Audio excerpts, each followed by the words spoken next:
নমস্কার বন্ধুরা। এই আমার হাতে একটা বই আছে। সেই বইটার নাম হচ্ছে 'লেটার্স ফ্রম এ স্টয়িক সেনেকা'। সেনেকা একজন রোমান সাম্রাজ্যের বড় দার্শনিক। তো উনি কিছু লেটার্স লিখেছিলেন ওনার বন্ধু লুসিলিয়াসকে।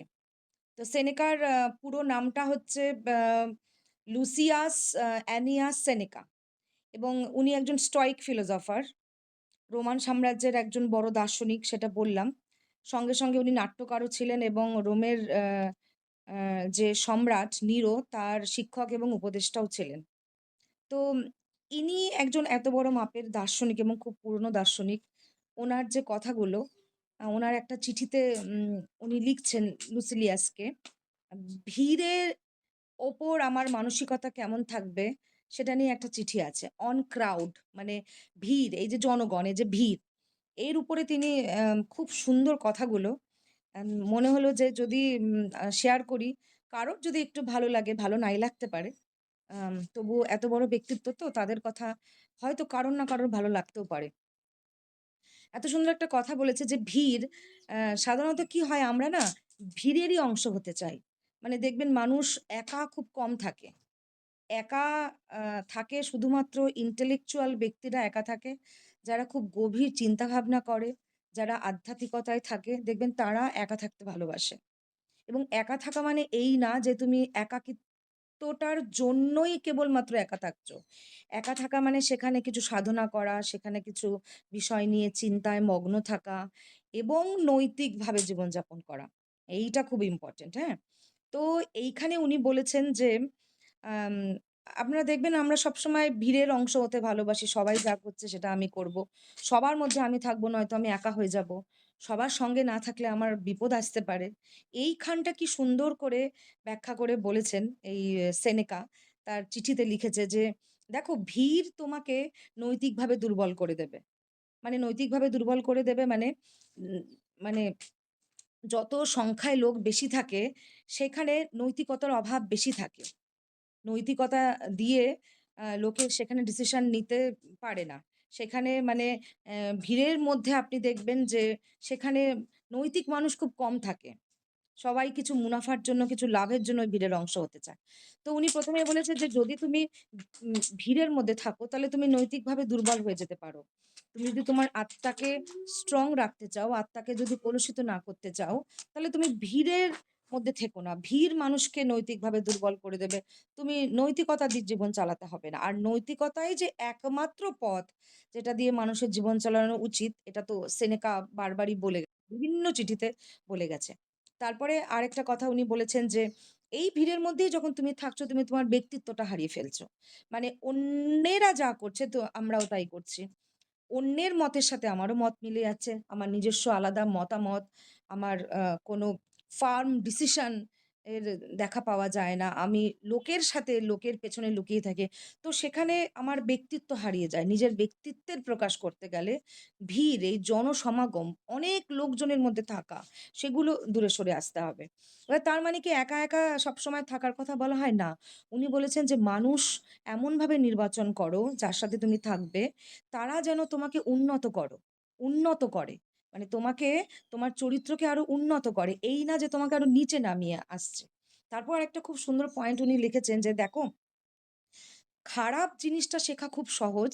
ভালো জিনিসটা অনেকটা টাইম লাগে।" এগুলো আমরা ছোটবেলাতেই মোটামুটি শুনেছি। তো আ এই কথাগুলোই উনি এত সুন্দর করে কত বছর আগে এগুলো বলে গেছেন। বলেছে যে, "তোমার যদি একজন খুব পরিচিত বন্ধু থাকে এবং সে যদি খুব লাক্সারিয়াস হয়, মানে সে খুব বিলাসবহুল জীবনযাপন করতে ভালোবাসে। আর যদি তুমি নাও পছন্দ করো, তবুও চুপিসারে তোমার মধ্যে ওই গুণগুলো চলে আসবে। তোমারও মনে হবে যে আমিও বিলাসিতা করি।" আর সেনেকা মানে স্টয়িক ফিলোসোফাররা সবসময় এটাকে বারণ করে যে বিলাসবহুল জীবনযাপন করবে না। বিলাসবহুল জীবনযাপন করার জন্য আমার জীবনের উদ্দেশ্য নয়।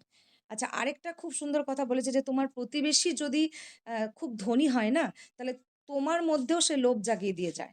যে আমি আরো ধনী হব, আমিও বড়লোক হব, আমিও ওদের মতন করে থাকবো। এবং আরেকটা কথা বলেছে যে তোমার কোনো আ কম্প্যানিয়ন, তোমার কোনো সঙ্গী, তার মধ্যে যদি খারাপ স্বভাব থাকে, তাহলে সেই খারাপ স্বভাবগুলো তোমার মধ্যেও ও ঢুকিয়ে দেবে অজান্তে, তোমার অজান্তে। তো উনি সেনেকা বারবার বলছে যে তোমাকে সঙ্গ নির্বাচন করতে হবে খুব সাবধানে। হ্যাঁ, এই জন্য তোমাকে একা থাকা অনেক বেশি নিরাপদ। উনি বলেছেন যে একা থাকলে যতটা আত্মসংযমী তুমি থাকবে, যতটা নিরাপদ থাকবে, যতটা নৈতিক থাকবে, তুমি যদি খারাপ সঙ্গ বা ভিড়ের মধ্যে যাও, ততটাই অনৈতিক হয়ে যাবে। তো রোমান সাম্রাজ্যে না একটা শো হতো, গ্ল্যাডিয়েটর শো।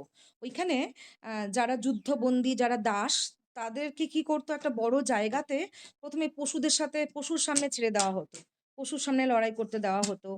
তারপরে দুটো দাসের মধ্যেই লড়াই করতে দেওয়া হতো। হ্যাঁ, সেখানে রক্ত ঝরতো, মানুষ মারা যাচ্ছে, মানুষ মারা যাবে। সেই জনগণরা, এই রোমান সাম্রাজ্যে তখন এই জনগণরা ওটা দেখে খুব আনন্দ পেত। তো সেনেকা একবার ওরকম একটা শো দেখতে গিয়ে বলেছিল যে আমি ভেবেছিলাম এটা একটা সাধারণ খেলা। কিন্তু উনি বলছে যে আমি খেলাটা দেখতে গিয়ে দেখছি জনগণ ওখানে আরো রক্ত চাইছে। এই যে লড়ছে একজন দাস একটা প্রাণীর সাথে, মানে প্রাণী মানে জন্তুর সাথে হয়তো লড়তে দেওয়া হলো, বা দুজন গ্ল্যাডিয়েটর, দুজন যোদ্ধাই লড়ছে, দুজন দাস যারা যুদ্ধবন্দী তাদেরকে এভাবে লড়িয়ে দেওয়া হতো। শেষে ওদের মৃত্যুই হতো। এটা জনগণকে খুশি করার জন্য নাকি রোমান সম্রাটরা এরকম করতেন। তো সেনেকা বলছে যে আমি ওখান থেকে এসে বুঝলাম যে মানুষ সাধারণত আরো রক্ত এনজয় করে, মানুষ বর্বরতা নিষ্ঠুরতা এনজয় করে। আমাদের বর্তমান লাইফেও আপনি দেখবেন মানুষ কিন্তু মানুষের খারাপ, মানুষের যন্ত্রণা দেখলে ভেতর ভেতর সেটা এনজয় করে। হ্যাঁ, তো মানুষ এইরকম। সেই জন্য উনি বলেছেন সেনেকা এক জায়গায় যে আমি যখন ভিড়ের মধ্যে থেকে ফিরে আসি তখন মনে হয় যে আমি আরো লোভী হয়ে গেছি, আরো বেশি ইনহিউম্যান হয়ে গেছি, অমানবিক হয়ে গেছি, এবং আরো বেশি আমার বিলাসবহুল হয়ে গেছে। মানে এইভাবে সেনেকা আমাদেরকে আ আ বলছে যে যদি বাঁচতে চাও তাহলে তোমাকে ভিড়কে এড়িয়ে চলতে হবে, এবং খারাপ স্বভাবের, খারাপ গুণসম্পন্ন মানুষের সঙ্গ যথাসম্ভব এড়িয়ে চলতে হবে। নিজের আত্মাকে যদি কলুষিত না করতে চাও, নিজেকে যদি প্রতিষ্ঠিত করতে চাও, ইমপ্রুভমেন্ট করতে চাও, এবং একজন নৈতিক ব্যক্তি হিসেবে সবসময় থাকতে চাও, তাহলে ভিড়টাকে আমাকে এড়াতে হবে। তা আমার কথাগুলো খুব সুন্দর লাগলো বলেই আমি এখানে শেয়ার করলাম। মনে হয় সবার ভালো লাগবে।